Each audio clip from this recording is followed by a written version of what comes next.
আসসালামু আলাইকুম। সকলে কেমন আছেন? আশা করি সকলেই ভালো আছেন। যে সকল ভাইদের টাইমিংটা একেবারেই কমে গেছে।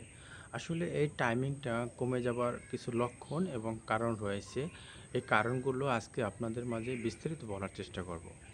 একটা মানুষের যখন অতিরিক্ত শরীরের বীর্য পাতলা হয়ে যায় এবং শরীর থেকে শুক্রাণুর পরিমাণটা যদি অতিরিক্ত কমে যায় এবং টেস্টোস্টেরন হরমোনটা যদি কমে যায়, সেক্ষেত্রে কিন্তু তার টাইমিংটা অতিরিক্ত কমে যেতে পারে। আর এই টাইমিংটা কমে গেলে কিন্তু আপনি আপনার স্ত্রীকে ১ মিনিটের জন্য সময় দিতে পারবেন না। জাস্ট আপনার টাইমিং থাকবে ২০ সেকেন্ড প্রথমবারে, কিংবা ৩০ সেকেন্ডের বেশি আপনি টাইমিং ধরে রাখতে পারবেন না।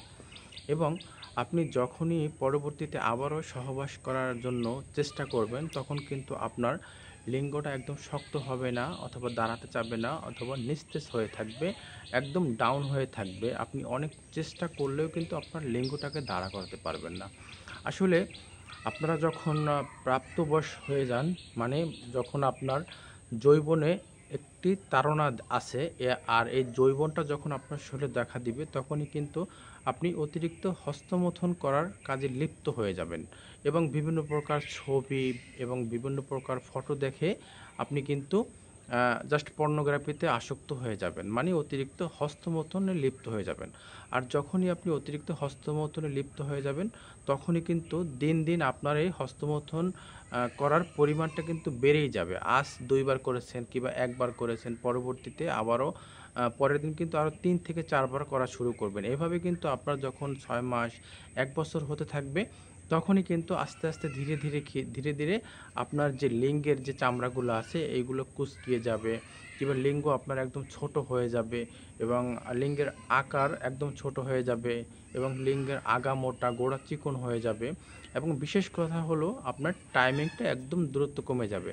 তাই বিবাহের আগে কেউ হস্তমৈথুন থেকে সবাই একটু দূরে থাকার চেষ্টা করবেন। বিবাহের আগে কখনো হস্তমৈথুন করবেন না এবং বিবাহের পরেও কখনো হস্তমৈথুন করবেন না। আপনি যখনই হস্তমৈথুন করবেন, আপনার স্ত্রীকে আপনি একদম সময় দিতে পারবেন না, টাইমিং দিতে পারবেন না।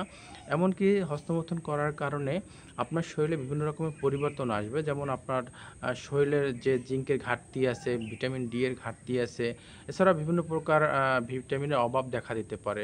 এমনকি আপনার চোখে সাদা হয়ে যেতে পারে, চোখ কালো বর্ণের হয়ে যেতে পারে, অন্ধকার দেখতে পারেন, ঝাপসা দেখতে পারে এবং চোখের নিচে কালো বর্ণ হয়ে যেতে পারে। তাই হস্তমৈথুন থেকে অবশ্যই দূরে থাকার চেষ্টা করবেন। আর যারা প্রতিনিয়ত হস্তমৈথুন করতেছেন, তাদের বীর্যটা একদম পাতলা হয়ে যাবে দিন দিন এবং শুক্রাণুর পরিমাণটা দিন দিন কমে যাবে এবং টেস্টোস্টেরন হরমোনটা কিন্তু দিন দিন কমে যাবে। আর এই ৩টা জিনিসের যখনই আপনার শরীরে ঘাটতি থাকবে, তখন কিন্তু আপনি আপনার স্ত্রীকে সময় দিতে পারবেন না এবং টাইমিংটা ধরে রাখতে পারবেন না। তাই এ নিয়ে আরও পরবর্তীতে আরেকটা ভিডিও আমি দেওয়ার চেষ্টা করব, যাতে আপনি স্থায়ীভাবে সারা জীবন আপনার যৌন শক্তিটাকে ধরে রাখতে পারেন। তাই অবশ্যই যারা আমার চ্যানেলে নতুন, তারা অবশ্যই চ্যানেলটি সাবস্ক্রাইব করতে ভুলবেন না এবং পরবর্তীতে নতুন নতুন ভিডিও পেতে অবশ্যই বেল আইকনটি বাজিয়ে দেবেন। ধন্যবাদ সবাইকে।